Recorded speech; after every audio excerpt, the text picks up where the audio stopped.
The Fighting Cock's been going since 2011. There was many other Spurs podcasts around at the time, but we just didn't feel they represented Spurs fans like we potentially could. We set up the pod in a way that it was like the conversations that we're having in the pub, talking about football in the way that fans do. There's 8 or 9 of us involved. We've been mates for many years, and the Fighting Cock is really an extension of our friendship. The real thing about going to football is the connection between fans, and that's what the Fighting Cock's about. So often pundits and kind of more reputable sources of sports information, I don't think that they have the understanding of fan culture like fans do. And that's what I love about FansBet. You guys understand what it's about, that there are people out there that can talk about football in their own clubs better than the standard offering of sports media in the UK.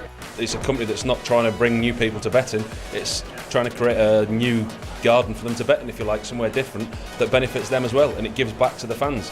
The things that we're most proud of is the live events of where we are tonight, where we've got Paul Robinson, Ambassador of FansBet, coming down to talk to Spurs fans about his experiences with our football club. We absolutely adored him. There was some sort of communication between, a connection between the two. It was incredible, absolutely incredible. I think they could see how much I cared, how passionate I was about the club, and my four and a bit years there were probably the best 4 years I had of my career.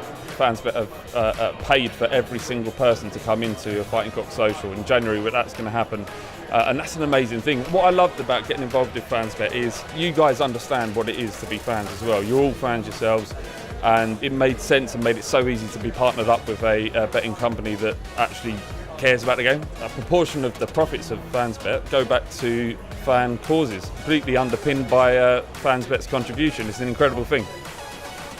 Fan travel, that would be a great thing. It's just things that make going to football with your football club easier, really, because it's become quite difficult for fans to do that over the last 10, 15 years. The amount of money coming to the game, it's not easy for fans to follow their club anymore. So this is a massive part of what we do, because it brings Spurs fans together, gives them a central place to watch their club play. Together we can watch and experience and deal with defeats and celebrate wins together. And it's an incredible thing. There's so many different betting vehicles out there, but this company actually believes in the fans, it's for the fans. 50% goes back to the supporters clubs, which for me was a huge incentive for me to get involved. Following their club is easier because of FansBet's involvement with Fighting Cock. Thank you so much for everything you've done for us.